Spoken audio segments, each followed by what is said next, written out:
السلام عليكم ورحمة الله وبركاته. والله شرفت بدن فرحت بان دير هجينيا iyo nolol wanaagsan.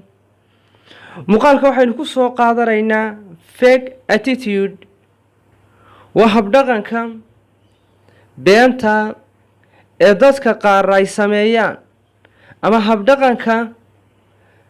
habdhaqan wanaagsan oo dadka qaar ay muujinayaan laakiin aan ahayn kii originalka ahaa ama kii iyagu ay u dhasheen ama dabeecadii iyagu ay lahaayeen iyo habdhaqankii ay lahaayeen ee dadka ay kula dhaqmayeen habdhaqan aan ahayn oo ka qurux badan oo ka wanaagsan ayay dadka ku soo jiidanayaan. Hadhowto qofkii markuu soo xiro keliyo ee qofkii uu soo qabsadana habdhaqankiisii caadiga ahaa ayuu kula dhaqmaya. Haddaba afar astaamood oo lagu yaqaano dadkaas ayaynu muuqaalkan insha Allah ku tilmaami doonaa. Qaybta koowaad dadkaasi waxa ay muujiyaan waa delighted, waa dad farxad iyo waji furan oo qurux badan kugu soo jiidanaya. waa dad markasta dareemaya markasta aad la joogto inay faraxsan yihiin. farxad buu iska baarbaarayaa beena, farxad qeyr caadiya ayaa markasta ka dareemaysaa. waxaad ku arkaysaa inaad markaas ku soo dhaweysanayo waji furan iyo farxad uu kugu soo dhaweynayo. qaybta labaad waa over appreciation, wuu ku mahadnaqayaa xataa adiga oo waxaan la iskugu mahadnaqin baa sameeyay.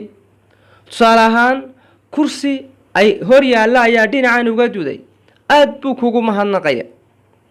mahadnaqid saayida oo ka badbadina oo si xad dhaafa uga badbadinayo ayuu kugu soo jiidanaya.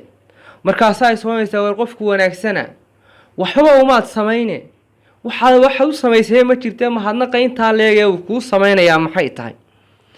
dhinaca kale ama qaybta saddexaad waa very flexible, arrimaha tanaasulka ayuu ku fiican yahay. waa qof dabacsan oo leexsami kara, waa qof flexible ah. tusaale haddii wax lagu murmo dhinaciisa dabac buu samaynayaa oo tanaasul buu samaynayaa.